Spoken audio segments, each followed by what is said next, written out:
And we are back, man. What's up, B Rich? What's up, my brother? Hey, man, how you doing today, man? I'm doing great, man. I'm doing great. Last night, a lot of times, man, we don't go into some of the sports things that happen right away, but, man, we had a real big win for them Atlanta Falcons. Hey, man, like I said, why not?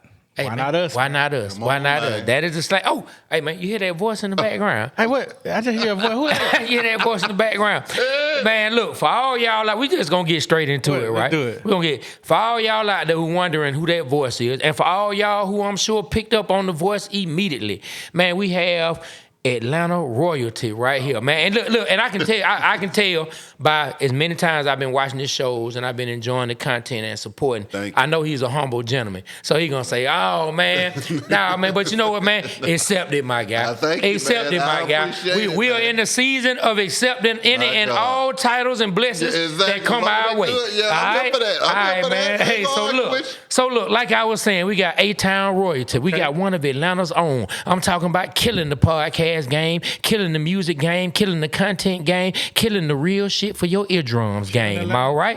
I'm talking about telling it like it is. If y'all don't know who it is, let me lay it out for you plain and simple. We have none other than B-High ATL. I call him B-High, but y'all can put the ATL if they help you know who he is. ATL, baby. B-High. What's up, my brother? Man, I'm excited to be in here, man. I've been seeing y'all going viral on YouTube and Instagram every 5 minutes doing y'all thing out here, so I had to pull up. Thank you, man. Yeah. Yeah. You know, you remind me of, man? Who? Is C-Bone your brother? Man, what up, no ball? I've been getting that the whole time. I've been getting that. Man. Nah, that's twin right there, man. Y'all twins for real. Yeah, that's family. You get that for real? People say that to you for real? That a lot. Man, like y'all twins. Hey, man, it's all good. C-Bone. Shout out to C-Bone, man. What up, though, Bone? Yeah, man. Shout out to C-Bone. Well, look, man, it's good to have you here, B-High. Like I was telling you, I reached out to a friend of mine. Shout out to you, Big Jimmy. What up, and I said, hey, Jimmy. I said, I'm trying to get in touch with B-High. Yeah. I said, man, B-High interviews everybody up under the sun. Thanks. Everybody. And I said, I think it's time for him to come from his side of the mic where he interviewing. Yeah. And come over here with us to the other side of the mic where he can be the interviewee, if that's a word. I don't know if that's a word or not. That's correct. Knowing you translated, man. Hey, well, if it's not, we're going to make it one. Me, but I make up words. It's all good. I heard me the other day talking about some cow. Oh, yeah. You meant to say cow. You said cow. I was like, cow damn. college. Kyle's trying to say cow. I was in cow. Like, what the hell? Hey, man, it's all good, man. Normally you'll say, man, well, we from Atlanta. Normally you'll put it on Atlanta. Yeah. But I just fucked up. There you go. That's the first step to improvement, my brother. Cow. You know what I'm saying? Cow. Yeah. Man, so Beehive, what's going on with you these days? Man, nothing much, man. Just working on the network now. We got a few shows that we've been launching. Turk and his wife, Make Love, Make Money. They got a podcast together where they talk about their relationship, their family, the ups and downs. Content, they had content. The Wicked Truth, he got his own show that we launching as well. Wow. He's doing his thing. And I'm about to put together a few other shows on top of that, man. But for the most part, just keeping the party going and staying down with the movement and just trying to keep the stories that haven't been told and telling more stories, some of the revising stories, correcting stories, and then also interjecting opinion and commentary to the culture at the same time too, man. Yeah, I love the fact that you have some new shows coming out. Like I saw you had the one with Turk and his wife. Yeah. I saw the Wicked Truth. I saw you announce them. Yeah. And then I think Wicked dropped an episode, right? Yeah. And Turk and his wife already dropped the episode, right? One too, man, I love the relationship that you seem to have built with them. Thank you. I mean, so was this part of your plan from the very beginning of starting this? Yeah, no, I reverse engineered the whole thing, man. I kind of seen where it was going to go, and I kind of worked to get there. So I just started with myself, and I said, okay, if I could build a platform, once I build a platform, then I can launch the other shows off the platform and keep it moving and stuff like that. But, all of them are podcast partners as well, so they helped me, grow my platform from where it was at too as well. Smart. I talk with them on a regular basis weekly on my show just so they can get their points across and introduce them to the audience, but then also allow them to be able to kick their flavor, man, because, they got a lot of talent, they got a lot of gift. Both of them got the gift of gab. And strong opinions. Exactly, and strong opinions too, man. And the people love it. You see what I'm saying? They make the people talk, they make them react, and that's the main thing behind it all. But for me, I really just wanted to create a platform for Atlanta so folks could always have a place to go and talk. It began as kind of like a public access situation because I was working at the radio station and I was noticing that everybody wasn't allowed to hit the radio. And I was like, you know what, that ain't fair. You know, we in the middle of Atlanta, so many great stories that need to be told. And I just kind of took it upon myself to start telling those stories, but then also opening up the doors for new artists coming up through there too, so that they could get their first taste of radio and just getting that platform and being able to share their talent with the world. And I mean, it just grew from there.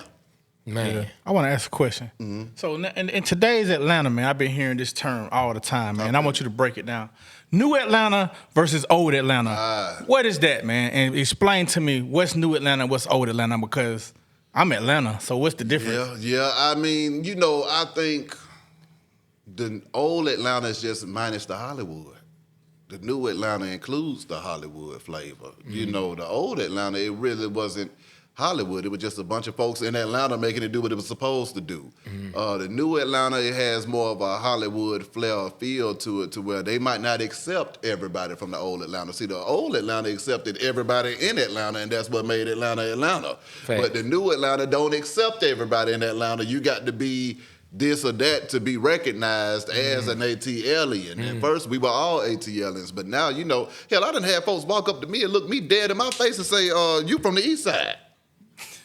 Now, I done went to Kai Heights Elementary, Gene Young Middle School, and Mays High. How the hell you get that? But that's from people that are in Atlanta that ain't from Atlanta, that don't know no better. So they still repping Atlanta, and they kind of help make up that new Atlanta. Okay. You see what I'm saying? Man, you went to Collier Heights, man. Hey, Yeah. to my wife, I know she loved to hear that. She went, she went to Collier Heights back in the day. Okay, yeah. She went to Collier, so I'm just she went like Collier Heights. I told you, West Side. She always throwing West Side up on East Side, Gresham Road. Yeah, It's you got all a good. real one. Yeah, You got a real one. I'm still standing up for mine. Yeah, Gresham ain't Road, bad, East Side. Southwest Atlanta, SWATs. Come on, man, all of that. Yeah, but I mean, you broke down perfectly to me old Atlanta Yeah. versus new Atlanta. Like old Atlanta, everybody was just dope. Everybody was just doing their own Exactly. thing. Everybody didn't need anybody's validation to be put on. Everybody was just, hey, look, I do me. Exactly. I'm dope. You Come make on. your own movement. Now, in certain circles, you do have to have a certain something to be considered a mover or a shaker here. And I never looked at it from that standpoint. So I it's could just see it the being that way. Hollywood, you know, in there, man. I mean, it was all good in the hood until it turned Hollywood, and that's kind of like the best way. Speaking on that, like, you know, old Atlanta, like when it was going on and you would see something like an Outcast on the MTV Awards or they playing Witch Doctor going into commercial, you hear it. on, Like, he man. was just proud. Exactly. It seemed like the new Atlanta, like we don't want to acknowledge the success of other Atlantans. Is that the case? Now, I can see that being the case too, because a lot of the new Atlanta might just be focused on themselves. So it's like a cultural situation. You know, the old Atlanta, we appreciated everybody. Skate, TLC, TLC, I Criss mean, Cross. oh. It's like, oh, that's Atlanta. You know what I'm saying? Exactly. Yeah, So, like, I mean, yeah. I don't see that same appreciation going on like it used to be, Yeah. man. I mean, we got to do better just about showing each other love and appreciating each other like we need to do. And Yeah. that was one of the main reasons behind the driving force for my platform to beginning with, because it was like I knew that these stores were going to go to hell, man. All right. We had the internet come out of nowhere.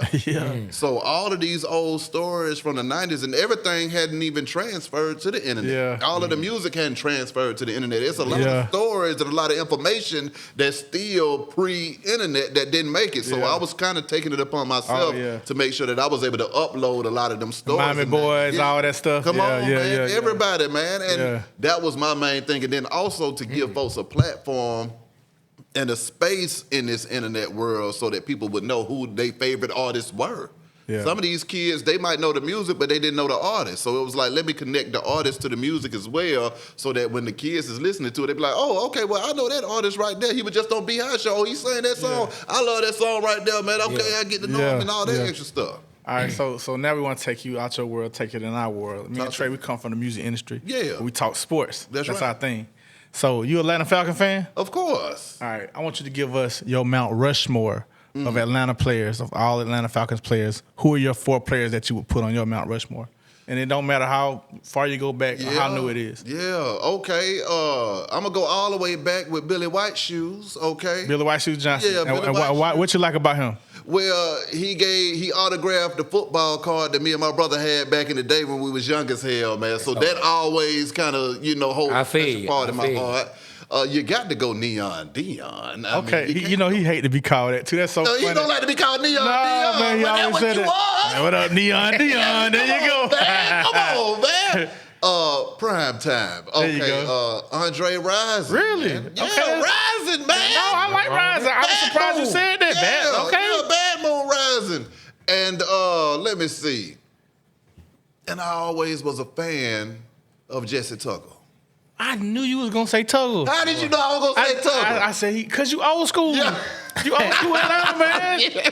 And Tuggle was the face of the franchise and was there for a long time, man. Come on, Much respect to the hammer, Jesse Tuggle, man. He was the real deal out there. Yeah. But those my fault, right? Hey, but it's cool because you didn't go with what the flashy list might be. He went with the real Atlanta list. Yeah. That's some real Atlanta Yeah, shit exactly. right there. Them the folks Jesse I grew Tuggle, up ain't watching. nobody gonna say that. Exactly. That's not from Atlanta. Come on, man. You got to Yeah, because I Tuggle put in that work. I wouldn't put him on mine, but Yeah. I think that's a dope Yeah, list. yeah. Dope list. So you a Braves fan?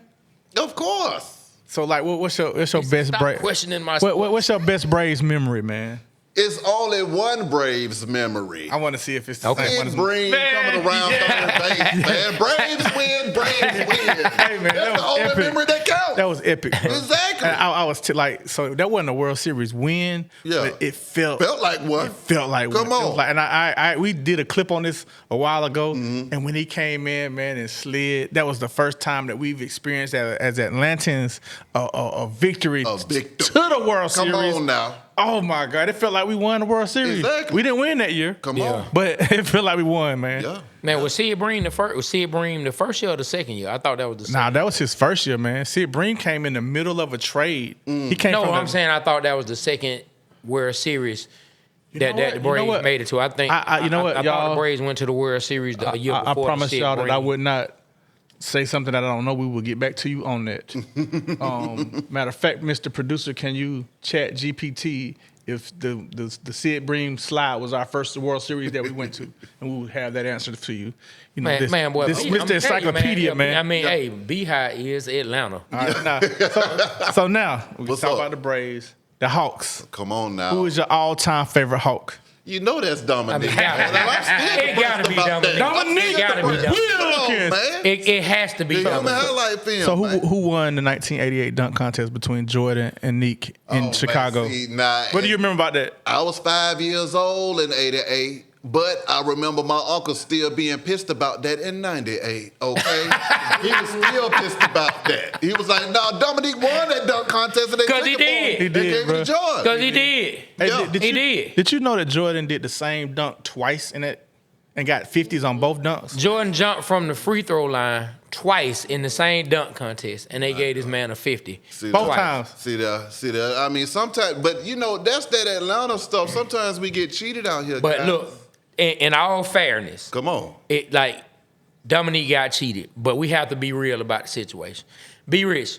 Will you plead Beehive? He might know. Will you tell Beehive where that dunk contest was held?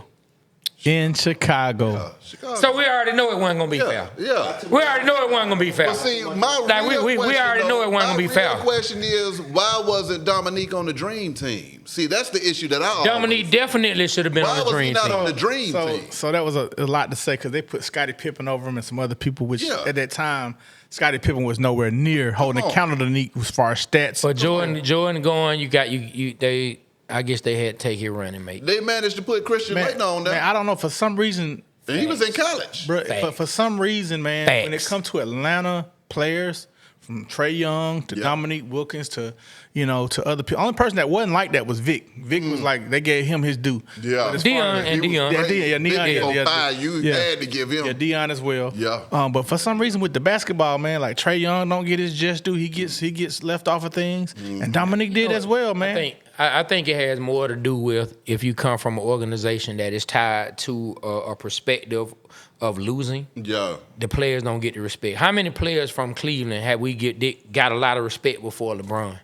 I'm just talking about we just break down Cleveland. I seen sports Brad here. Doherty, Craig It's not- Elo. But I'm talking about being No, I know. I'm just being thinking out, heralded. yeah. players and held up like that. When Dominique wasn't really losing like that. He had to play against Chicago and Boston, Boston and New York. Look, and them 4 teams right there. Hey, look, that's true, but I'm just saying the Hawks have a perception out there with people that it's a losing franchise, and I think when you come from that, until you turn it around and get the championships, unfortunately, I think the players suffer. Yeah, Dominique had respect from like Magic Johnson, all the players, Dominique and all that. But for some reason, man, the media or whoever the coaches was, like even when the great Lenny Wilkins came here, him and Dominique had beef. That's why he got traded. Damn. Yeah. Man, look, Larry Bird came and spoke at the man the man statue ceremony. Yeah. Wow. Larry, you know what I mean? So that like when you hear the way these players talk about Larry Bird, how much of a trash talker Larry Bird was, right?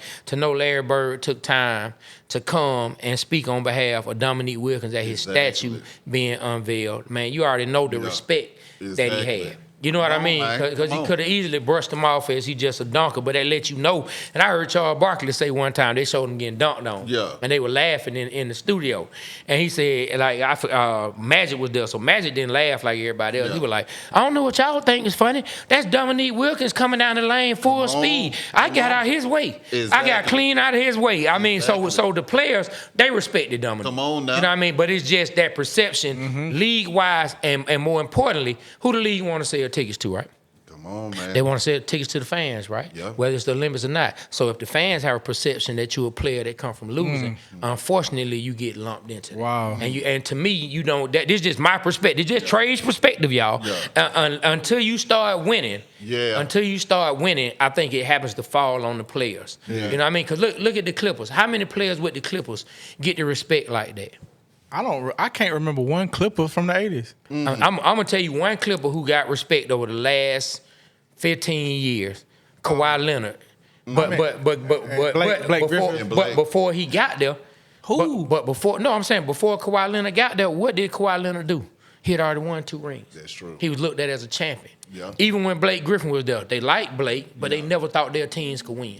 Like even when they had Lob City, it was exciting, but nobody believed that I didn't even believe they were gonna win a championship. Oh yeah, they gonna lose. And so that's what happens from the outside to our teams. Yeah. You know what I'm saying? But we inside of it, so we get emotional about it. Can we give a shout out to Dikembe Mutombo? Yes, sir. Yeah. Dikembe, man. I mean, yes. Yeah, we were, man. Oh, damn, for real? Yeah, man. But anyway, shout out to Dikembe Mutombo for Aaron. Yeah. I'm sorry, man. Yeah, man. Thank you for trying to make the people think that we not thinking about Mutombo. No. And just so you know, we put out a whole Mutombo tribute on Tuesday. That's right. With an original song that we created. That's hard. Yeah. You might want to pay attention to the show you work with, sir. This man don't even know what we putting out, man. Look at him. I never seen a black man turn red. Hey, but no, seriously though, like, yeah, man, we lost the great Mutombo. Mutombo, like, not only was a great player, when he passed, a lot of things I didn't know about him. I never took the time to like research Mutombo. I just knew about him basketball wise. Yeah. Apparently, like Mutombo did a lot of good things as far as in different communities, especially over in his home country and different things that he's done. So shout out to him, man, to be able to take the time and take the gifts that he was given and then help them be able to bless people. Exactly. I was looking back at the highlights we put together, man, and I didn't appreciate Mutombo when he was here. You understand what I'm saying? Now going back, looking at it, I'm like, wow. Yeah. Beast. If the Hawks had Mutombo right now with the team we have right now, you can't tell me we wouldn't make no noise. I think we have a legitimate chance to go there, bro. Man, you talking about a man who won Defensive Player of the Year, I think, 3 times? Exactly. Like that's not easy to win Defensive Player of the Year of the NBA. Man, and no wonder Jordan got mad that time Jordan got the best of him because Mutombo was looking at them clips was packing Jordan up, boy. Oh yeah, boy. I'm talking about boy. He was blocking Jordan shots left and right, man. Exactly. You know what I mean? So you got something you want to ask? Gonna be Yeah. I want.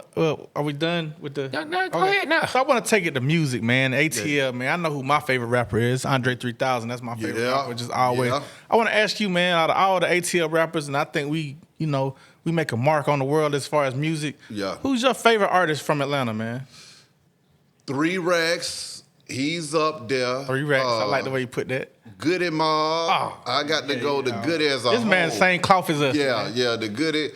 Rich Homie Quan, man. Okay. Oh. Rich Homie was the. Rest in he was peace. gonna be the Rest in one. peace. Rich Rest in Homie, peace. if he wouldn't have had all the extra stuff going on that wound up happening with his career, Rich Homie would have easily had a 10-year run of domination, man. What you talking about is the stuff with like all the street stuff with Thug and all them. But just politics. Yeah, the it politics wasn't is even just dead. the Yeah, he street just talking stuff. about I mean, politics he of the had to game. deal The with fly, just all that. politics, Yeah, man. he had a It lot was of just stuff. industry politics, and a lot of artists get caught up in industry politics. Yeah. They would have had a great career.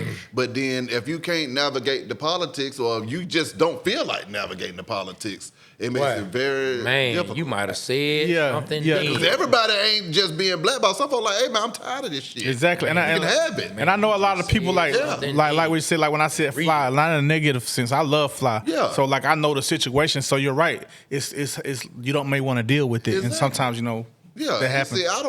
see, I don't know exactly what the issues were with him and pretty much anybody. I just know that he just ran into a situation to where it seemed like he was having to deal with it coming Man. from every angle. Be high. Let me tell you, man. A couple years ago, my partner Doug from Grand Hustle, he lives next DP. door. Dollar DP, he lived next door to Rich Homie Quan. I mean, like from these mics like that. Yeah. And we went over there, and he played us some music. It was me, Doug, Monte, and some other people that was on his team. Yeah. When I tell you, man, the music was there, and he just wouldn't release it. Yeah. Music that's been out for years. Yeah. That he's made, not been out, but it's been made. Yeah. That he wanted to put out. Man, you right, bro. He was he No, had something. he was was talented. one, and then also he had a message in his music Mm-hmm. though. So it wasn't that he was just artistically better than everybody, but just as far as relevancy and actually putting effort and thought into the words that he was saying, that man actually had a voice and he had something to say. And I think it was something that the city needed. You know, some people voices, you just need to hear their perspective over the music because, you know, they ain't going to come to party every time they get in the studio. They're not going to come to trap every time they get in the studio. They actually might be poets and they might actually be thinkers and having something to say. Say And something Rich you need to Homie hear. fell into that category Yeah. of people that actually had something to say. And then also, you know, as older gentlemen out here in the game, it's hard to be fans of younger artists because you might not be able to relate to the music that they putting out. But Exactly. Rich Homie, I'm probably was like 5 years older than Rich Homie, but I was a fan of him as an artist, even though he was a younger person. Yeah. You know, so he was the kind of artist that just could bring in a new school and, you know, He transcended he age. transcended age. Yeah, Exactly. You know what I mean? Like his music related to a lot of different people. I got to get this one. And Kilo. Kilo was ahead of his time. Man. Yeah. His music was ahead of his time. Now, all the So stuff, ahead of his time. yeah, like all the stuff that happened to him after that, I don't, you know, forget that. But his music, Yeah. man, Yeah. you go listen to some of them early tapes, man. That Organized creative. Based album was That was one of the greatest best. albums Yeah, ever it put was. out. It was. I don't give a And damn. it was underrated. We talked about it Yeah. earlier today. Man, I Yeah. tell people all the time, like Kilo was putting melody in music back when Yeah. people were afraid to. Come on, But he made that like, boom. cause I don't care what type of music it is. Yeah. I don't care. It can be hip hop, country. You can take it to jazz, whatever. Melodies rule. Exactly. Because you can go to another country, you might not understand nothing you hearing on Come the on, radio, man. but you hear that melody. That's right. That melody gonna speak. He to was you. ahead of his time, y'all. Yeah. Yeah, man. Yeah. So, hey, this is what I want to ask you, man. This to this me. perfect, you know, since you repping the A like that. Your Mount Rushmore of Atlanta figures, like you know, we can say like Ryan Cameron, Jermaine Dupri, whoever. But don't give him any name. Yeah, I'm giving you names. That's you Yeah. can't those But names. no, those might so- not have been on my list. All right, cool. I mean, Yeah, but still. Your but Mount yeah. Rushmore and Trey. I know we talked about that. I want to hear yours as well after Be High. Give us 4 Atlanta figures that you would say, you know, is your Mount Rushmore. And should we include athletes or not? You can include whatever you want to include. Yeah, Ooh, you see can go that- ahead all the way around. Let's not include athletes. Let's not include Yeah, athletes. because Let's, Dominique would be in there Yeah. on my athlete Yeah. side. yeah. So I let's got to go be rappers, public figures. consistency. I got to go Greg Street. Ooh, Greg Shout out to Street. That's a good you one. know, at 6 o'clock, I don't give a damn. I don't give a damn. If I'm in my car, It's time for I'm Street to gonna rock. go. I'm gonna turn on that goddamn intro. I gotta hear that just to It's make sure I'm in 6 the right. o'clock. Hey, It's time And he for Street always to has rock. somebody dope doing Yeah, it. come on, Always man. has somebody dope. Come on, Yeah. but I got to hear Zach go crazy on that intro every day at 6 o'clock. Yeah. I might turn the station after the intro And go look, off. and But I'm turning to before it, him man. Breed. MC Breed, Before him, come Breed on, went man. crazy on the Come 6 o'clock. on, man. No, he had Breed some with the dope. truth, too. Yeah, he had a dope. Come on. So I got to go street. You know Rico Wade. You know, you that's got a to good put one. That's a Rico good- up that's a there. good one. You know, let me That's a see. family. Street, Rico, Atlanta figures that just really, you say that's Atlanta. I mean, I'm going to go back. See, I'm a pioneer kind of person. Come on, too. I'm about bring my it to us. Give it to us. pioneering Give it to stuff, us. And I'm about my longevity stuff. I can't let folks forget about Kilo and what he brought to the game. Kilo brought a lot to the I game, can't man. because when Kilo was a fool, okay? Hey, let me tell you Can't a story eat, about a can't story. sleep, just geek, man. So the I mean, cocaine record before the top 8 at 8, it was always another artist from another, Ghetto Boys. whoever. Exactly. Kilo was one of the first ones from Atlanta that made the top 8 at 8, man. We can be proud of that. But continue, man. Let me see. Who else out of the city? I mean, And I mean, I got to put my favorite group, Goody Mob, in there too. All right. I got to throw. I'd say Goody Mob is one person. Okay, all right, that's you fair. got That's fair. That's fair. That's fair. You know. And I like them. I grew up in the Yeah. same neighborhood as them. Well, it's the Soul Food album for me. Like I tell folks, that album transcended time. When Soul Food album came out, that's like 96, I'm 13 years old. But I just knew that I was hearing some good music and I enjoyed it. But then I turned around and I was 20 years old and I was still listening to it. But now it's making a little bit more sense to me. Then I'm 30 years old, still listening to it, but I'm totally getting everything that they saying now. And at 40 years old, I still pop that thing in now. Hey, as God is my witness, Aaron, did I not say that today that Soul Food Goody Mob was one of the most slept on albums of all time? It's one of the greatest I said that albums of all today, time. bro. Yeah, that album right Bumping there. Goody Mob, Soul Food, number 4. Come on. I mean, when it comes to the First gritty- of all, I stand a little more than 5 feet tall. Come on, man. Do you remember that? That one I course thought I do. CeeLo could Come on. out-rap anybody, bro. Come That's the on. first time I heard of my partner, Pretty Ken, before I met him.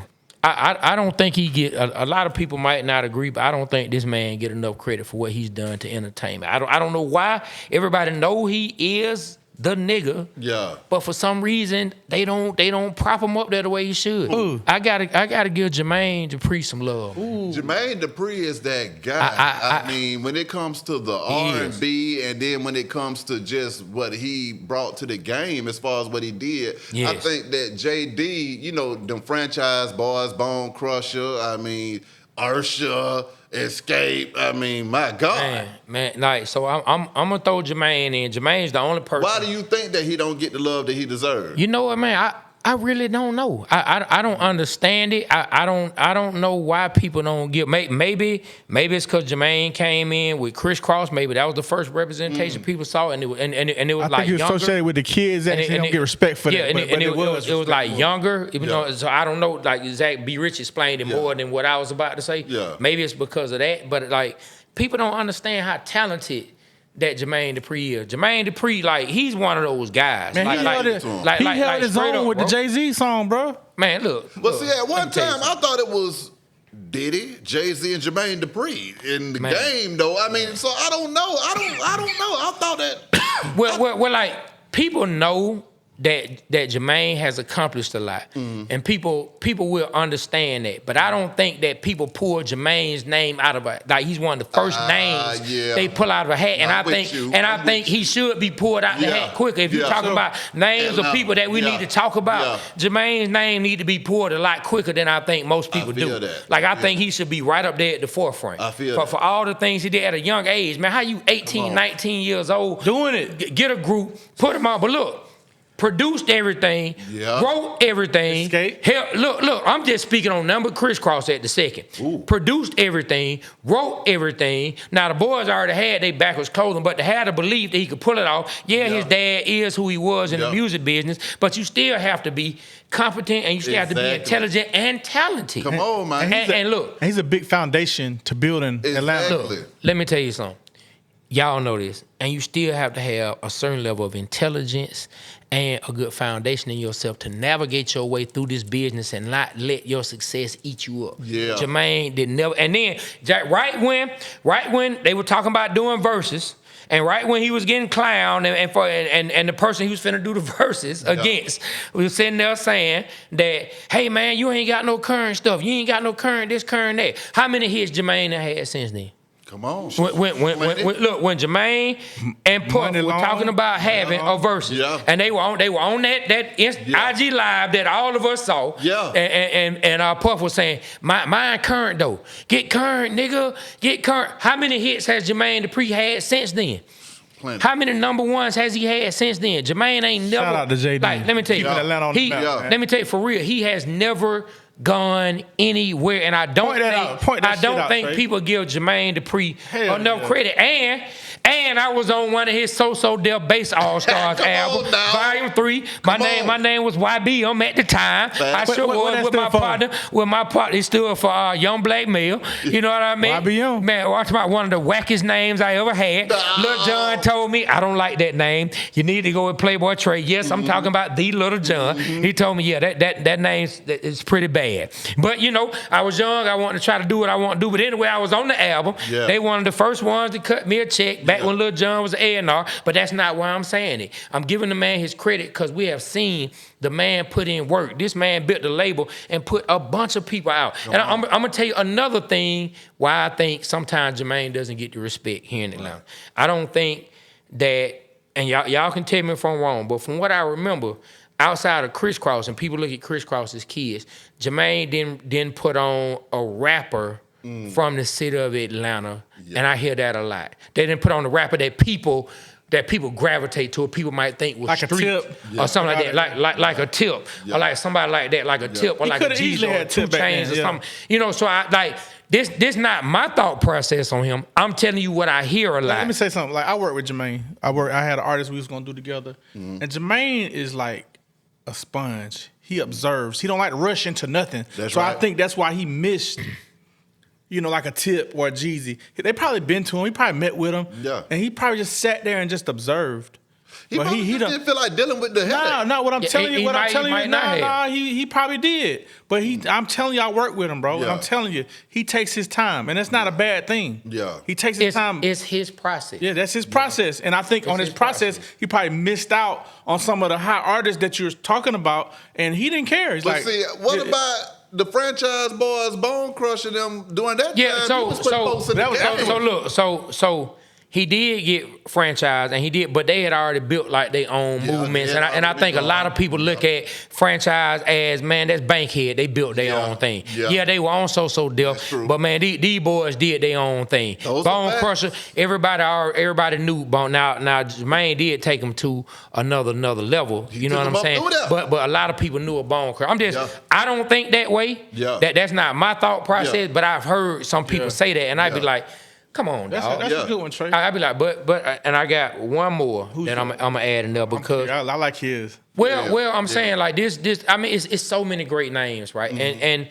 we never gonna be wrong. We never gonna be right because there's so many people who could be on the list. Yeah. But we're not gonna be wrong because we adding dope names to the list anyway, right? So, but I'm gonna still state it anyway. This person, and we interviewed him.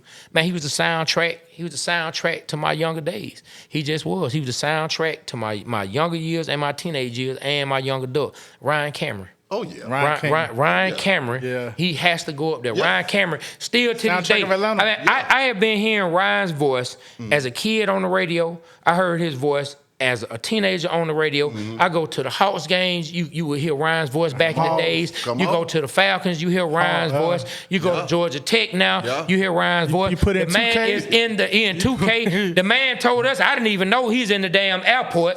You hear him giving a PSA in the airport like, Ryan Cameron is Atlanta. ATL, you know what I mean?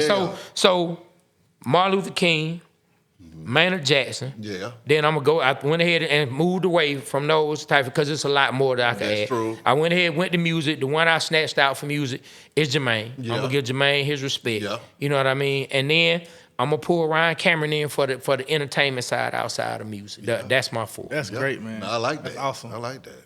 I'm gonna give y'all my vote, but I'm not gonna repeat nobody else said because I was gonna say Ryan Cameron. Okay. Gonna say Greg Street. Okay. I gotta. Mine's hard now. I gotta think like I said. Y'all, But remember what I said. it's a lot. You're not gonna be. Neither of us gonna be wrong. Oh, yeah, neither of us gonna be right because somebody gonna say somebody should be added, but nobody can dispute and take off exactly. You know who's coming to my mind? Dallas Austin. I gotta get Dallas Austin. Dallas is props, an man. unsung hero, Yeah. and when you He say is. that thing about JD, I feel You like feel that I same feel about like that Dallas. about Dallas. Yeah. I feel like JD, he do get his love, but Dallas deserves. You feel like his Dallas respect. don't get in Not, it. not, in they it. act like Dallas didn't put it down He did. first. He did. Okay, He he the did. one who showed folks what the hell He was did. going on. He did. You said Rico Wade, Yeah. but I'm gonna take it a little stop a little further than what you're saying. Mm-hmm. I'm gonna say Outkast. Yeah. Outkast put us on the map mainstream musically. You know, Yeah. like the South got something to Of say. course. That's a quote. So Outkast, I give it to them. We're gonna count them as Yeah. one. No, I like that. Man. We said Monica Kaufman. That was a good one, man. Yeah. Yeah. Yeah. No, I was a good one. see. I had to come out of my memory bank. Hey, on ain't your nothing ass. right. You went in your bag. You went in your bag. Come on now. I got a lot of Pulled it out. sports guys, but we're not including sports. I was gonna say the real deal Holyfield, but can't include the sports. So I gotta think of somebody that's done something for Atlanta. Real deal. He is the He truth, said though. Martin Luther King on Yeah, my he hit you ass. with Dr. God, King. With Dr. King. You know what? I gotta go tip. T.I. Oh, of I gotta go course. tip King of the South. Yeah. He was the first Yeah. arrogant guy talking that shit. Tip was the first one when we heard him rapping. We were like, who the hell is this going off? Yes. That man, he. Young nigga. You know what I loved about Tip, and I'm going to go back, and I hate to take it back to Rich Homie Quan too at the same time, but it's that same kind of feeling when you hear somebody come into the game and they got a different sound, and it's like, who is that? Yeah. And they're being themselves, and they just dropping flavor all over the damn place. I'm thinking, man, I gotta think one more, man. One more. What you got? He took Ryan. Just took him out there. After you name this, I'm gonna say something about a person that we didn't add Okay, man. let me as well. think. Go ahead and add the person because I'm really trying to come up. So with so I'm another one, gonna say this one person, All right. and hey, I mean maybe because we are in the culture that we are in, got and we all black. got We stayed with all of our black heroes. Yeah. But hey, I have to add one of the white guys in it that put it down for the sit up. Who? We have to bring up Ted. Oh Yeah. wow, No, that's I'm a with great Ted. one. We I'm have with to. I'm with Ted. We have I'm to. with Ted You know, credit like- CNN. Hey, we have Exactly. to. The Braves, Like we have the to. Hawks. He almost bought the Falcons. Hey, look, and like I said, like of course, I mean we black, so hey, we go straight to our black heroes. I mean, as rightfully so. Hey, as a kid- but if we stepping outside of that, we want to add, name a people. kid, who I like help- Ted Turner. help. I'm not saying we didn't, but you Yeah. get what I'm saying. Yeah, I think nah. we just naturally we Yeah. navigate to our black hero. We want to Exactly. prop up I got one. our black hero. Ain't nothing Now, wrong with Ted- that. But if I stepped outside of naming them, you got to name Ted Turner. I mean, he got brought the media down here. I got my fourth. He did bring the media. CNN, what it is Come on. today. TBS, Yeah. cable Sports. TV. Yeah. Man, So, what I'm saying? TNT. Yeah, NBL. TNT. I would have to say he was a big, vital part of bringing the Olympics to Atlanta. He was a former mayor. Mm-hmm. He's been a lot of stuff to Atlanta. I say Andrew Young. Yeah, I was thinking Andrew Andrew Young. earlier too. When Got you to, said got to. King, I was Got thinking to. that. Andrew Got Young. to. And he was with King. Exactly. Back in the day. Got to. So Come on. That's my four, man. That was hard. We That was can- hard coming yeah. after y'all. Y'all Yeah, had some great it's ones, man. difficult. It's difficult. Yeah. But that's the beauty about Atlanta. We got so many. But how I forget about MLK, man? I don't Come know on, how the Trey. hell I You did got that. me chills on that one, man. Yeah, Come on, man. that pissed See, me off, actually. Nah, Yeah, I was like, wait a Right, minute. then, I now, how ain't you like- gonna sleep I on said Dr. T.I. King? And tip on mine. But he said the Exactly. King, I'm like, Come on. T.I. You got look, on that one. I said it like that on purpose. Oh, see, Yeah. there I you said go. it like that on Probing purpose. questions, man. Not because of you. Yeah. I wanted the audience to think that I was Yeah. about to say something else. got me. It didn't have anything to do with you. It didn't have anything. All to do. right, I'm sorry. But look, I do want to, if you mind, if we step away from other people in entertainment, I want to talk to B-How a little bit more about his story. For sure. Yeah. My brother. Yes, sir. Yeah, you don't mind if I call you that, my brother? I feel like yeah. we done met, we cool. Yeah. Is it okay we talk about God? Yeah. All right, shouts out to God. Last time I checked. All right, let go. Yeah. That's a joke. It's an inside joke. It's an inside Oh, joke. okay. It's an inside joke. Okay. It's an inside joke. No, it's a joke, man. Yeah, Go ahead. it's an inside Thank joke. you, God. We ain't gonna call All about it on the shouts out show. to Lord. But look, man, you were teaching, my brother. Are you still teaching? Yeah, now? I'm still teaching right Man, now. so like, what got you into teaching what got you like so passionate about what you do to where you want to teach it? And I also want to ask this: was it something that you learned from someone else? Like, do you teach because it's something you like to do, or because of who you are is the reason you teach? My sister says that all the time. Well, see, for me, when I was in college, I was going to Clark Atlanta University, and I was a sophomore in school, and it's time to pick major time during that time. So I was trying to figure out what I was going to do, and at that time, you know, you had the radio path, the communication path, and you had the education path for high school. Now, I had a lot of different educators in my family, so I was thinking to myself, that seems like a good point of reference for me. That seems like something attainable. Radio, I don't know nobody in my family that done did no radio and media and stuff like that, so I didn't have a real point of reference to it. So at that time, I had to really make a decision, and then I went on ahead and said, okay, I'm gonna do this media thing and see what's going on with it. Okay. And just so happened, one of my classmates, he was working at the radio station, a boy named Ryan Moore. He was already working there while we was in school. So I was in class, you know, just kicking flavor, talking shit. He was like, hey, man, you need to be on the radio. You need to do radio. And then he brought me in there, and then I came in as an intern and, you know, worked my way up or whatever. But that was always part of my plan, was to teach. So it was more so of a case of once I got into radio and I was doing what I did, I realized that, okay, this is part of the plan, and I had to crank up my career, because one thing that I didn't want to do, I didn't want to go in that classroom and not have no real accolades or no real stories to tell these students, because, you know, they ain't gonna respect you unless you done really put in some doggone work. That's the truth. So also in the same breath, my education is what has allowed me to be able to be successful regardless of what the circumstances were that I found myself in. So whereas, you know, you have to battle through gatekeepers and all this different stuff, I was able to kind of circumvent a lot of that stuff through using my education throughout my career. So once I was able to do that and I was able to see that it worked for me, it was like, okay, let me go back and tell these students what it is so I can help them get through the 15 years of stagnation that I dealt with. Yeah. They can get through that a lot more quickly. You see what I'm saying? And it's also just to push the culture forward, because folks need a point of reference and they need the information. And one thing that I despise is people that got the information that don't hand it out. You see what I'm saying? Because I was that guy that needed information. I was that guy that asked questions. I'm that guy that asked for help. But when I did it, folks told me no. Yeah. So the only way I was able to amount to something is through pure, let me read this book and let me find out how to do this. So a lot of the stuff that you see that I do is really applied from the education that I received, because that was the only way that I was going to be able to do it. In those rooms, I was never the chosen one. Nobody ever said, hey, B-High, hey, man, you seem like you got a great personality. We're going to put you on Front Street. It was like, no, tell that nigga to go to the back and sit his ass the fuck Tell down. B-High to stay low. Exactly. I know your name B-High, but stay low. Exactly. Come on. No, and it's funny you say that, but PE coach calling me Low Tower. He call you low. Yeah, Your name High Tower. He had the nerve to call you Low he Tower. call me Low Tower. Are you serious? Yeah, trying to be funny. So, I mean, I dealt with that the whole time. Wow, I just cracking a joke and someone actually had the nerve to say that. I didn't do that in real life. You see what I'm saying? And it was plenty of it. But the only thing that allowed me to beat them was the education. Me knowing what to do and how to do it. Yeah. So, yeah, I do podcasting, but to be honest with you, I enjoy teaching more than media, because I can see the fruits of the labor. I see a lot of my students on television right now. You see what I'm saying? Doing news, doing radio across the country, doing media across the country, acting in films and acting on television. And I'm seeing that stuff in real time. And I remember when that person was a student in my class, and I was just giving them the game, letting them know what to do. But my game that I teach is, when you run up against this and they tell you that, this is what you do. You don't go home. You get busy. You see what I'm saying?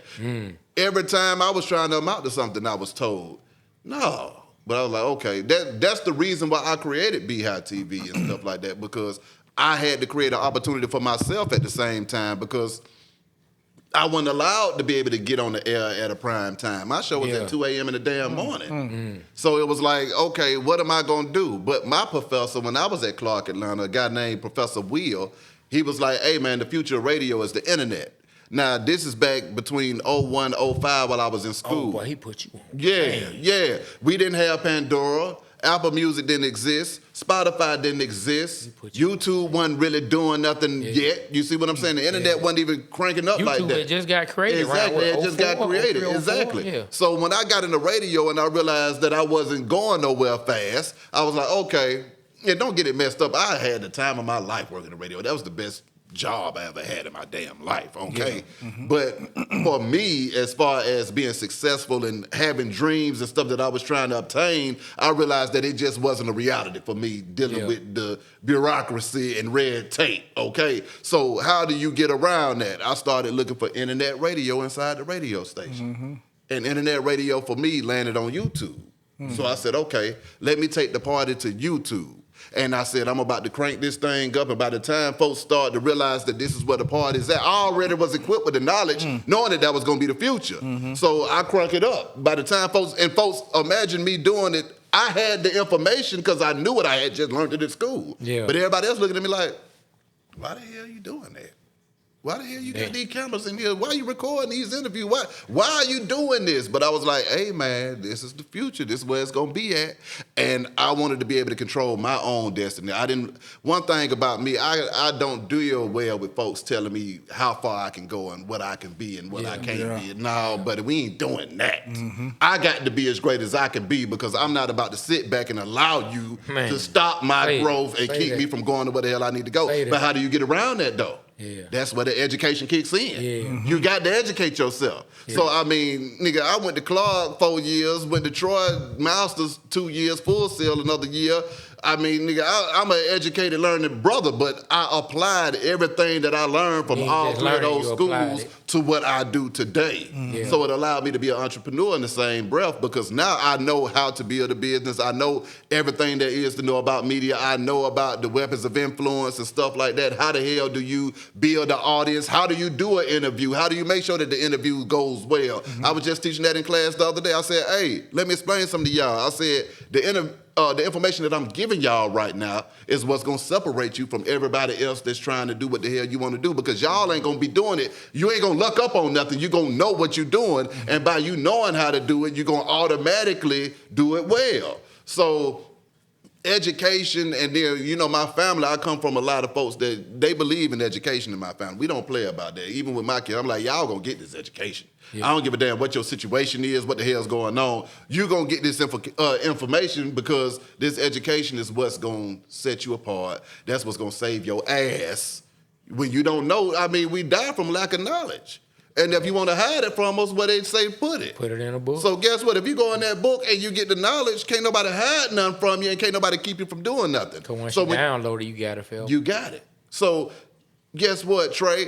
How do you do this? I don't know, Beehive. Well, you seem to be doing it pretty damn well, but you don't know how to tell me how to do it. Okay, well, I'm going to go read a book on it and I'm going to find out. And then you're going to come to me and say, how you figure that shit out, nigga? And I'm like, hey, man, with knowing me, I'm going to probably tell you how the fuck I did it because I don't care. Yeah. Because the information, my thing is, the more successful people that we have, the better off we all are. The bigger the media situation is in Atlanta, the stronger voice that we have collectively. That means that if all of us get to talking about the same thing, then all hell is going to break loose. And we trying to push a real agenda in the city. But if it's just one person talking about it, yeah, you're going to have everybody coming to you because you're the person to talk about it. But if we all talking about something together, then that's when the real change starts to occur. So we want to empower as many of us as possible to be able to go out here and affect change and get the job done. And that's what my mind is that I love education and I love sharing the information and giving the knowledge, but I hate is when I give out the information and folks don't use it. But that's the other part too, because I give it away so freely, folks think that it ain't worth nothing because I give it away for free. It is. You see what I'm saying? So they're here and they'll let you sit right there on the table instead of actually doing what you just told them to do. Man, I can tell how passionate you are about that. Yeah. That's how passionate. Yeah. So when you were like younger, did you envision yourself where you are now? Like, did you envision like this particular path? I knew I was gonna do something, but at the end of the day, I was running around acting a fool just like everybody else. Yeah. Like I say, I mean, me too. Come on, I'm at Kyle Heights. You see what I'm saying? I'm on the Yeah. west side. I'm in Big Hill. I'm getting to Big Hill playing ball at Big Hill. I'm going to Southwest. I'm a Tiger. Yeah, come on, Man. Coach Calvin was my coach. Yeah, okay, man, you see what I'm saying? Coach Schmitty, that whole game. Coach E, I got to shout out Coach E if you ever see this, because he was one of them coach. And Coach Tyrone, man, that was my homeboy Terrence Lester. That was his daddy. That's crazy. And he was a real coach right there. He would come and pick you up from the house and make sure that you got to practice. See, those are the black men that cared and gave a damn. Coaching matters. Exactly. Coaching definitely matters. Changes the life, because at the end of the day, if they wouldn't have came and picked me up and took me to practice, I would have been running around in the neighborhood every dog. Especially for like a lot of these single black moms, coaches kind of like be father figures. They help out. They help out. Like, I'm telling you. And then, but I didn't see it. I didn't think it was something that was going to be. I was just kind of floating through life like every damn body else. Yeah. It wasn't until I got into college, because I almost didn't go to college. I only applied to one school, and that was Clark Atlanta University. If I ain't get in, guess what? I wouldn't have went to college. I just would have said, I'm out here. That's how it was. You see what I'm saying? My best friend went to Albany State. Yeah. And he knew the admissions guy. Yeah. And his name was Sid. Shout out to Yeah. Sid. Sid got me in, Sid. bro. Yeah. He got me in Albany State, man. Come I wouldn't have on. gone to college if it wasn't for him, man. Exactly. Sometimes it just takes that one little thing to get you up through there. And so for me, once I got in there and I got into the industry, I just realized that, hell, to be honest with you, I didn't think I was going to get there because I was facing so much damn resistance. But once I got into the game, everybody was telling me hell no. So it was like, man, I don't know what the fuck. The issue was, it was like, my thing was, hell, fuck this shit. I'm about to go teach. And I said, before I go teach, I'm about to crank myself up so when I go and teach, I can be respected in the classroom. That's crazy. And it just so happened that work that I was putting in as my exit strategy spawned into my business at the same time. Wow. And that's really what happened, to be honest with That's you. crazy. Man, I know we talked about how long you can interview. We kind of getting up on that time, so you let me know if you're getting close to where you Yeah, now take your time. to where you got to skate. No, I'm glad I asked you that, because I think it's important to give people. I mean, I ain't got to tell you. Yeah. Hey, we can learn how to interview from you. Yeah. But I was finna say, I just think it's important to meet people where they are passionate at. Yeah. You know what I'm saying? Like, I'm not an expert at interviewing by no means anybody, but what I have learned from doing this, and what I've learned how when people would talk to me, I like when people meet me at where I'm passionate. Well, see, also, too, the gift of gab, it's called the gift of gab. You ain't got to go to no damn college to have the gift of gab. If you got something to say, you got something to say. Yeah. You see what I'm saying? That's just what it is. Some folks are just got the gift of gab. And You boy, see what do I'm he got saying? the gift for gab. That ninja right there. Come on. So, I mean, that just is what it is. You ain't got to be having all that extra stuff. But I'm saying, if you want to do something you don't know how to do, you better go learn about that shit. Yeah, you better. You see what I'm saying? Don't just be doing it and you ain't got the gift. See, it's about leaning into the gift at the same time, too. As you can see, I like to talk. So just the same way I like to talk on my podcast, when I'm giving my lectures in class, I'm in there running my mouth, talking the same damn way. I like to talk. I like to teach. I like to share information. I like to bounce it back and forth with folks. So, I mean, for me, it ain't work. Whether I'm in my studio recording a podcast, or if I'm in the classroom talking to somebody, it don't feel like work, because this is what I was put here to do, was to talk some shit. Man, we're gonna finish more of this conversation off camera, man. Yeah. It's so much deeper that I want to take the conversation. I don't know if people ready for it. I'm here for it. Give it to them. Shit. But it's just no. How you talking about how having something you are already gifted at, right? And then you put the gift of gab with being able to educate them. And so to not go too deep, like I was talking to Be Rich about, and I know you come from a family, or you got a pastor. Yeah. So I was talking to Be Rich about, learning about spiritual gifts, right? I was telling him how, I didn't know much about spiritual gifts. I always thought spiritual gifts are what people, talk about prophecy, prophesying, or somebody speaking in tongues or whatever. But I was telling them how a lot of the things that we're made up as are spiritual gifts, right? That's right. Whether your faith, your discernment, you know what I'm saying, your ability to sit back and listen. Everybody has different spiritual gifts. As you were talking, it just reminded me how when you match what you were spiritually given as a gift with I want to think about the right word. Let's say a tangible gift that you can actually see. So your gift of gab with your ability to reach and teach people, and with that being a God, when you merge the two of those together and you go out and start to do the things that God wants you to do, at the same time Facts. with both of those. Can't You nobody know what I mean? stop So that. and it Can't don't nobody stop that Yeah, if and they it don't want to. yeah, and it don't matter who you are. Yeah. If you take your physical gifts or your tangible gifts that you can see and match them Yeah. up with your spiritual gifts. That's right. And you use them to help other people. You're gonna knock down walls. You're gonna knock down. I promise you. Come on. It took me 40-something years to learn this, but I promise you. Those are facts. I promise you, if you do that, and that's what you were talking about. As you were talking, that's what's going on in my mind. I'm like, man, he's saying exactly the conversation. You didn't say it exactly like what I was saying, but that's what I was talking about. Yeah, you When got to when lean you merge into that those, gift. You got to lean into it. See, learn into you it. got too many folks seeing somebody doing something else, and they be like, "Oh, that look cool what you doing," but that ain't your gift. You might be the greatest manager ever. You might be the greatest engineer ever. You might be the greatest orator ever. If I'm the greatest orator, then why am I engineering? You see what I'm saying? Yeah. One thing that I do know, because you brought up my granddaddy. See, a lot of this stuff came from him as well, but it came from his story. See, my granddaddy came out of Pine Mountain, Georgia. Okay. And then he went to World War II and he fought. And he was a sharecropper down there. And when he went to World War II and fought, he was like, "Hey, man, I always wanted to walk across a college campus." But guess what? He had a 7th grade education. So when he came back from World War II, he was like 22, 21 years old. He was like, "Brian, I went back to school in the 7th grade at 21, 22 years old." Wow. And I didn't give a damn what nobody had to say. He was like, I was getting on the train heading to school, and folks was laughing at me like, "Hey, man, what your old butt doing going to middle school?" But he was like, "No, I'm trying to go across the college campus."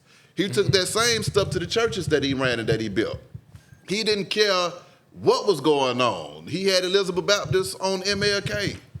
He left that church because he didn't care. Then he went to, he preached out of Alfonso Dawson mortuary, okay? With 100 folks, raised the money, raised a few million up again, and then opened up another church on Campbellton Road and called it Greater Elizabeth. So I knew from him, I said, "Oh, you do what you want to do in this life. You don't let nobody box you in and tell you what you can't do. If you got that vision in your mind, you got to go and chase that vision, and you got to go attack that, and you got to make that stuff happen. But it ain't about how you looking, because you're going to look crazy doing it." Every time I think about him being 21 years old in the 7th damn grade, Man. you see what I'm saying? Man. I knew he was looking crazy, but he like, I didn't care what nobody thought about me. So the same way I was sitting in them studios, I remember bringing these artists in that studio, and I would hear the whispers in the back of the office when folks like, "Who he bringing in here now? Why he bringing so-and-so in here? We don't even know who the hell that is. So-and-so, his career over with." I remember one of my biggest interviews, I laugh because I look at it right now, and I ain't even going to say what it is because I'm going to be giving up too much information. But before I did that interview, I was bringing it, they were like, "Who you got coming to the studio tonight?" I said, "So-and-so." They're like, "What that old nigga doing?" He ain't got shit going on. Motherfucker hit the internet and did 100,000 views in a goddamn week. Now everybody looking crazy. Now you know who did that? Cat Williams. Oh, yeah. He did that with Shannon Sharp. Yeah. Like, people was like, "Well, that shit." Come on, it went up. But the whole thing is, it probably went back to the gift but that brother had something to say too. And I knew. I know when somebody got something to say, and I'm going to make sure that you say it. Man. You know. Man, I'm glad. Look, I love having these conversations. Oh, yeah. No, these all night long. man, these the conversations that I live for. Because like there's a lot of people out there who see you on the internet. They see you interviewing people. Like they follow you, they respect you, they love you, but they may not have heard that whole story from you. They might not have learned everything. There's some people out there that are gonna be so happy that they heard you say something and telling that story about your grandfather. Like I got chills, man. But listening to you talk I about your live by grandfather. that story right That's now. hard. Because I like, okay, because I saw how successful he became after looking crazy as hell. But he was like, "Man, I don't care what nobody got to say about me. I'll go and preach in this mortuary and build a whole nother church on y'all. Wow. I don't care. I will be in the middle of a mortuary, cranking this thing all the way up, raise this money again, and then I'm going to march. Y'all going to have to watch me march into my new church, and I'm going to call it Greater Elizabeth." Wow. You see what I'm saying? Yep. So, you know, that right there, that's where the entrepreneurship part came from too. So it was like, you know what, let me get my office, let me set up my business, let me go ahead and set up my facility, let me do what the hell I need to do, because I had a point of reference to it too. So even though I ain't in the church, it's still communication. He was just talking. That's just his journey that he took at that time. But for me, it was more so media, just talking to folks and creating those platforms. I wanted everybody to have a voice. I wanted to make the odds even. I didn't want all of our OGs to have to go out into pasture and look crazy as hell and watch the game getting played and feel like they can't come back out there in the game. They were like, nah, fuck that. Come out here and play in this game. We're going to show them your value, and they're going to smell your cologne. Man, let me tell you something. Wicked, who on the show with you all the time. OG Gangsta Wicked, come on. Let me tell you something, man. I don't know if enough people out there were giving Ghetto Mafia the respect that they deserve. They know about it, but to me, that's one of my favorite groups. Yeah, me too. From the Atlanta area. The fact that you have them on there, and now people really get to know who he is. Because some people only learned about them straight from the dead. Some people don't know that's the life of a sniper. Come on, man. I got my Viper. I got my Viper. Hey, still, that's my second favorite Ghetto Mafia song, straight from the deck, #1. But that Viper, man, I would listen to that Life of a Sniper.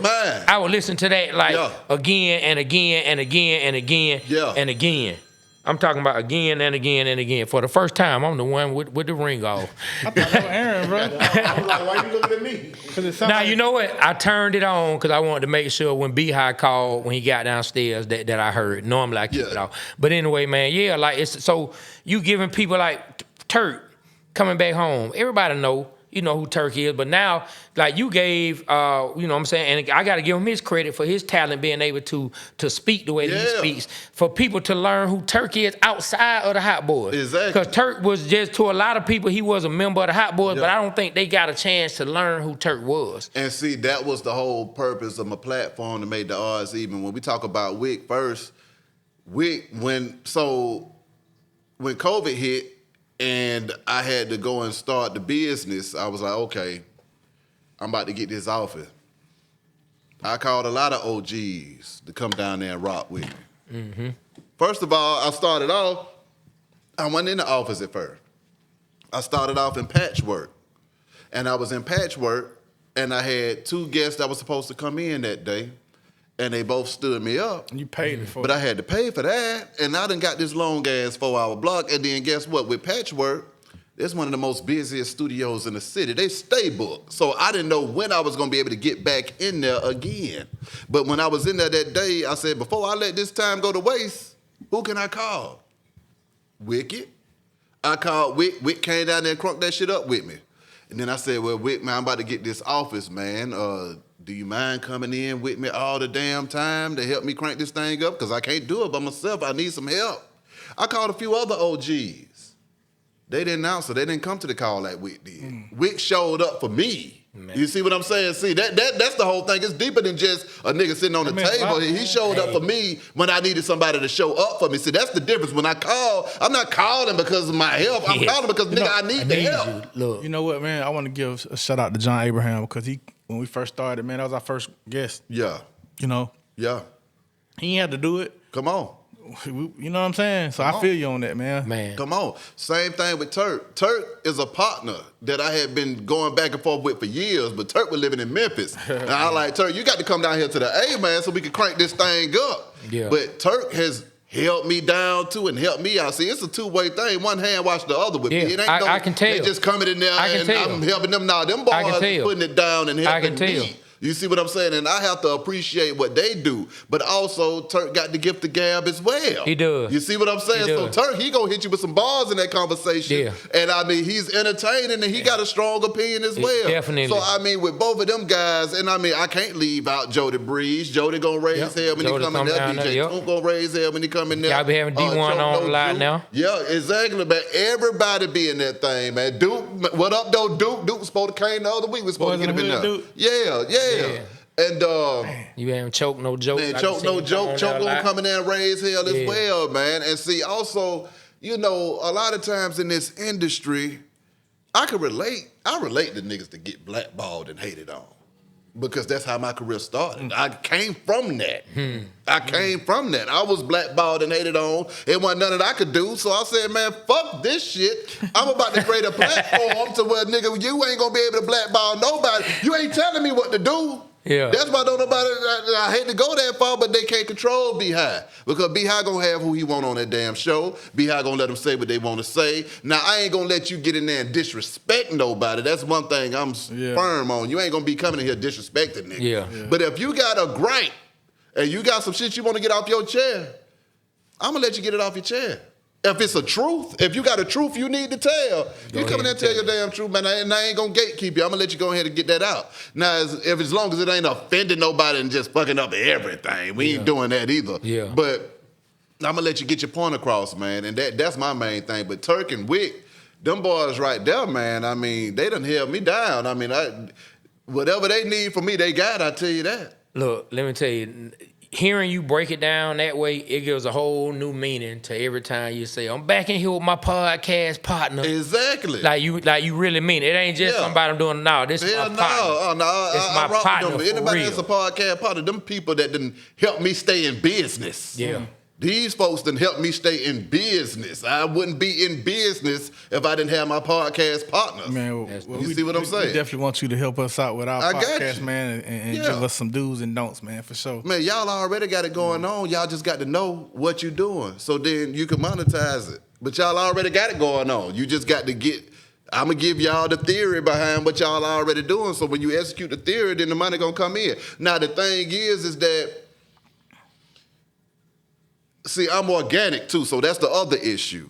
So when niggas is coming to me trying to find out my secret, they gonna find out that it's a lot of fucking hard work that go along with that 100%. shit. You see what I'm saying? It's a lot of grind, it's a lot of time. Yeah. It ain't no shortcuts because see, this the thing. If you padding your views and you padding all that stuff, you ain't making no money, you spending money, and the money ain't gonna never come in. Yeah. But if you're trying to make money off of monetizing your doggone platforms, you have to organically get it to the point to where you can make some money. But guess what? You don't got to do millions of views to organically make some money. You can get there doing tens of thousands of views. You know what's 5,000 here. What's frustrating with me is like getting your platform enough to qualify to be monetized. Like on Instagram, you gotta do 10,000. On TikTok, you gotta have 10,000 followers. On YouTube, you have to have 5,000 watch hours. It's like that's the frustrating part, especially when you start. You know your content is doing good. Well, see, that's the whole regulation of it all. Yeah. So, like I tell folks, I taught the history of media too in school. When radio first started, everybody could get on radio.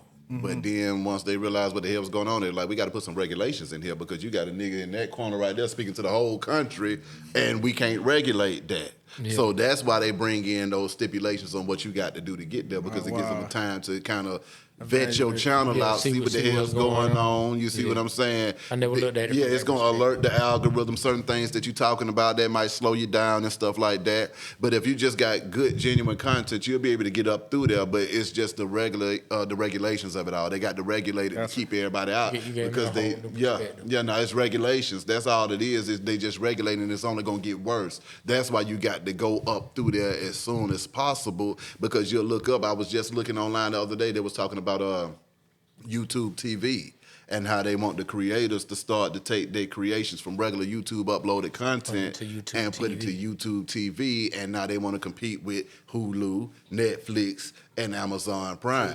So Tubi, and when they start to do that, well, guess what? That's going to be a whole nother level of money, but all of the creators might not be able to get over there unless they meet a certain threshold.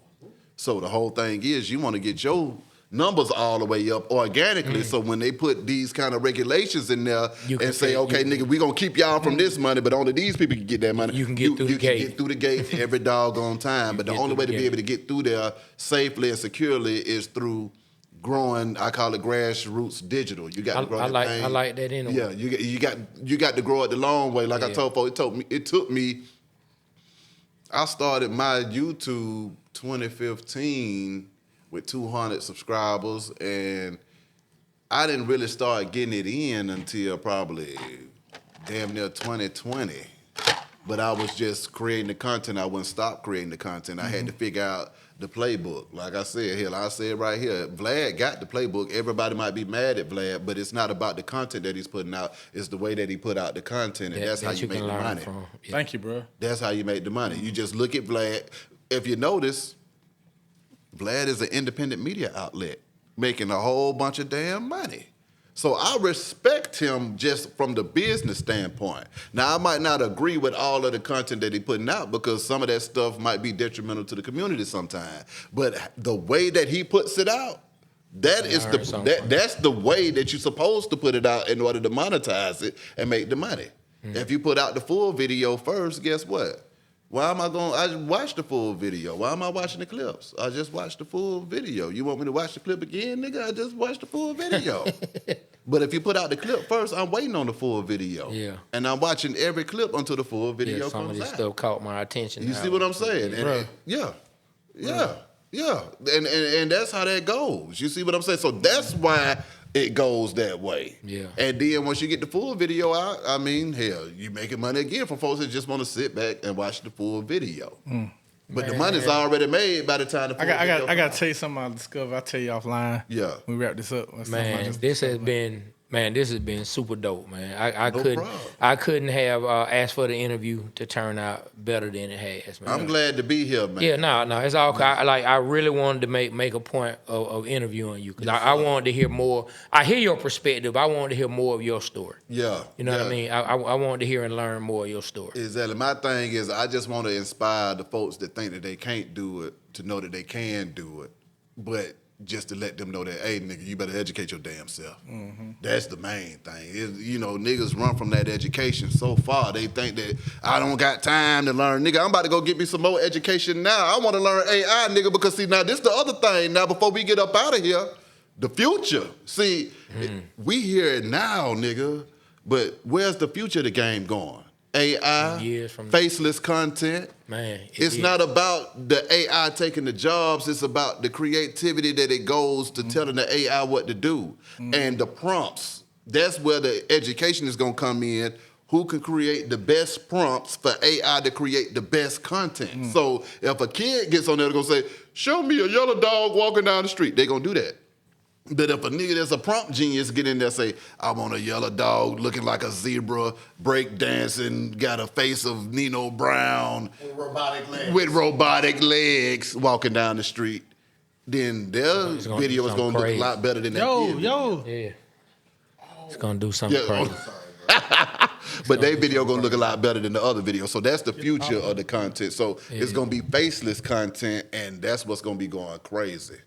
That's what we got to get ahead of now because we don't run from the AI, embrace the AI and figure out, because the AI turns you into 100 people. Yeah, trust me. All them ideas, you have to be like, I need a graphic designer for this. I need a web designer for this. I need an app designer for this. I need somebody I need an editor. You don't need none of that with that AI. You just need the thought. It's doing all the dirty work. The way you broke that down make a lot of sense. Oh, yeah. Yeah, the main thing is to not be afraid of it. Yeah. Exactly. Man, let me ask you this before we go. And you may want to share, you may not want to share. I'm here for it. What's the craziest interview you ever had? Oh, man. That interview, the craziest one I can't even show live because it might incriminate everybody. I done had situations to where folks done went live in the middle of the interview. They done left out the studio and the feds come in after the interview. And I'm like, I got to call and say, hey, man, the feds just came up here looking for you after the interview because y'all niggas going live on Facebook, man. Wow. You know, I done had, that was the craziest situation that happened after the interview. Yeah. And then the other one, I ain't even going to go there with that crazy. Yeah. Yeah. Yeah. Yeah, that be crazy.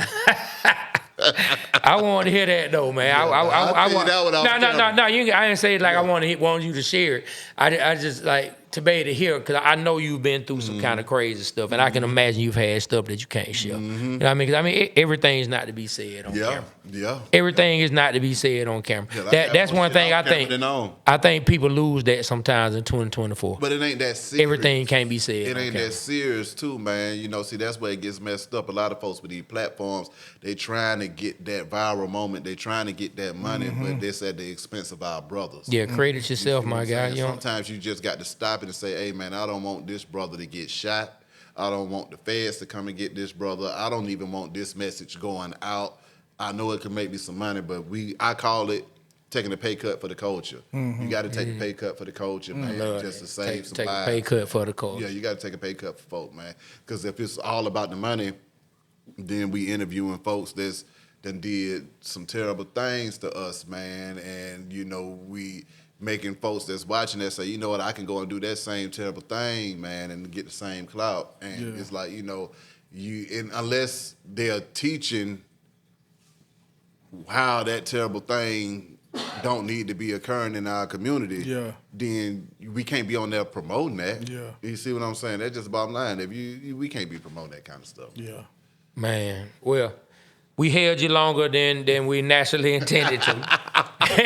But it's all good, man. Beehive, I want to thank you, my brother. Appreciate y'all having me, man. Appreciate Thank you, bro. man. No Thank you, problem. man. Appreciate you, man. And as we continue to navigate our way, I will be looking forward to when we can get that call that say, hey, we want you on Beehive. I got y'all. That ain't Hey, let me say this real quick. What's up? I meant to say this earlier. We got off into the deep world, so that's cool. You know, my boy we do sports bars and stuff. Yeah. And so we broke the curse. So with Atlanta, we're gonna win the Super Bowl this year, man. Ooh. So we saying, why not us, man? Come on. So just when we win the Super Bowl, you know, we want to come on the show, man, and Hell yeah, I'm talk here for about that. us talking about telling us how we broke the curse, man. Oh, no, I'm here for that. Yeah. I'm here for that. Let's make that move. Yeah, I don't even know if I can even remember it. No, but I I ain't know asked it you to went. do it. No, I know you didn't. Okay. That is what, like, I think it went something like, to all my Atlanta fans, if your heart truly hurts, it's time we band together and break this Atlanta sports curse. Loose my Hawks sports devil. Loose my dirty birds. I'm tired of the constant losing. The embarrassment is quite absurd. You sent Michael Vick to prison. Come on. Then gave us 28-3. Traded Dominique for Danny Manning. Are you freaking kidding me? Come on now. I mean, the Braves won a couple times, but the Hawks and Falcons ain't won a thing. We even had to see the nasty, dirty, filthy, stinking Saints win a ring. How long will I feel this anguish? How long must I feel this hurt? My partner said it's because the city shut down Freaknik and Arthur Blank closed down the old folks church. So if you love the city of Atlanta I do. and you rep this Georgia dirt, it's time we all band together and break this Atlanta sports curse. Oh, it's done. I'm here for that. You see, I'm here for that. You see how we won last night, right? Oh, no, I'm here for that. Why not us? Come on, man. Every time. Every time. Yeah, man. So that's some of the stuff we do, man. We do. I call them sports bars. Yeah. So we get See, that went over my head. I thought you were talking about the real bar. I didn't know the sports